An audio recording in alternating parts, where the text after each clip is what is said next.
How you going, everyone? Hey, thanks Kerry Grace for asking me to do 10 in 10 at 10. So it's 10 o'clock. Let's do the 10 questions. So thanks Kerry, on behalf of Regional Development Australia Network.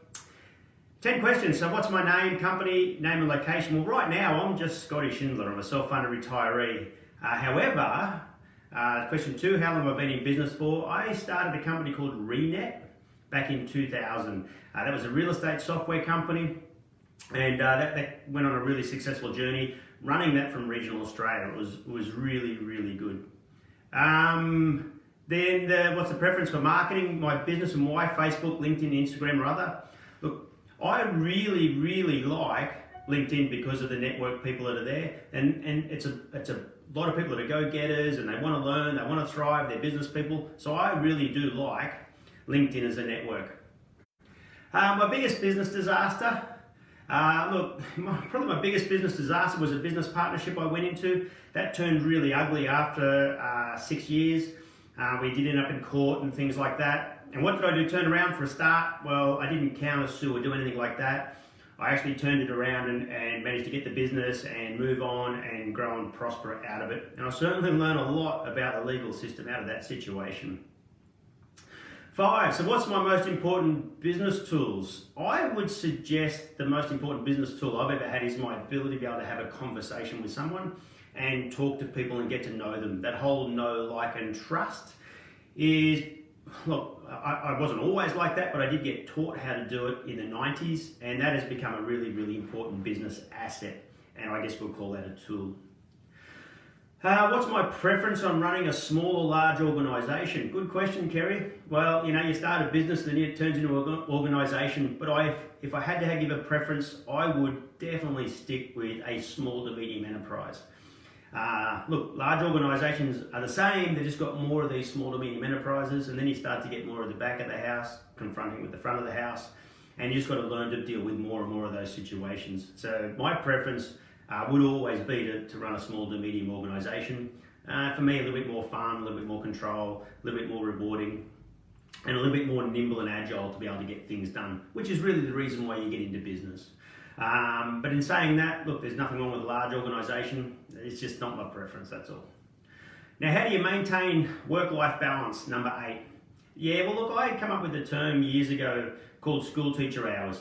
Now, before everyone jumps up and down, school teacher hours for me was more about working in terms. In other words, in Australia we have 4 10-week terms at school. So I figured in business I could do 4 10-week terms, 4 on, 2 off, 4 on, 2 off, and just do big blocks of work. Now, it wasn't always 10 weeks, but the principle of school teacher hours and breaking business into terms and then spending time with the family for balance was a way that I managed that for not just myself, but my family, and how to stay married through the journey of business, because that was really important. There was no point going to work and then not keeping the marriage and things like that. So for the balance for me was through a term called school teacher hours. And once again, not so much the hours of a day, but more about how I broke things into terms over the year. And that was really important. The other thing that I always did too was, if you don't prioritise your own health and fitness, you actually never get it done. You get to the end of the day and go, yeah, I was going to go for a walk this afternoon. I was going to go do some exercise. So if you don't prioritise it, and that might be an evening thing for you, but if you don't prioritise your own health and fitness, it will be the last thing you do, because there's so many demands in business on a day-to-day basis. Open up your email and all of a sudden you're off and running for an hour and you were about to go for an exercise or a surf, and all of a sudden you don't get anything done. So you have to prioritise your balance in life, or else it just doesn't happen. There's so many other people that do want your time and attention, and they will take it as quick as they can. So have that priority yourself. Now, 9, what's the most important thing to do when managing a team? Well, I like this because leadership is one of my favourite subjects, and one of the most important things to do in leadership is, I guess, in managing a team, is to understand the team is the most valuable asset you've got. Without the team, you can't really do anything. And once you get a team of people, it's more important that the team performs at its best than it is that you perform as the individual person. So to give an example of managing a team in business, if I was a sales manager and I was the most important salesperson in the team, I'm not really running a team. Does that make sense? Same thing if I was a football captain. If I was the star player and I was the coach and I was always me trying to score the tries, it wouldn't be a very good team either, right? So that's the same thing in business. So the most important thing to do when you have a team is to leverage on that team. And it's really hard to get a team up to where everyone's operating at 100% potential. It isn't easy to do that, but if you get as many of the team running at as maximum of their potential as possible, you're going to achieve way more and get twice as much done in half the time. So running a team is so important. So the best bit of advice is have your personal development interviews with everyone in the team, work out what's good for them to go forward. You're all in the team together, but they have their own wants and needs and desires. Work out how to harness what their wants, needs and desires are, so that way collectively you can achieve more. So get the team working to its maximum potential is the objective of being a leader of a team. 10, so we're getting close now. What's the, oh, there goes my screensaver. What was the most important bit of business advice? I think was the last one. Yeah, so okay, what is the most important piece of advice you've received in running a successful business? Well, this actually came from someone before I started my own business. And I went and had a conversation with an accountant. I was talking about getting into some networking and things like that. And he said to me, hey, Scotty, you know what you should do?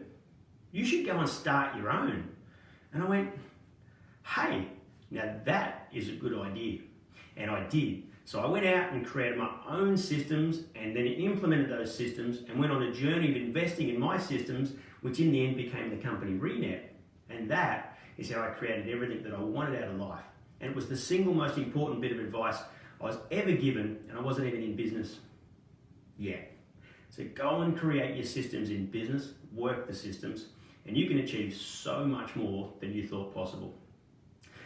Anyway, thanks Kerry for having me on. The Regional Business Connect Network, it's so good to be a part of your network there. I've really enjoyed being a part of what Kerry's been doing here on the North Coast and watching what Regional Development Australia does for our business community. And good luck for next week. Strive for healthy, wealthy and wise, and we'll talk soon. See you everyone.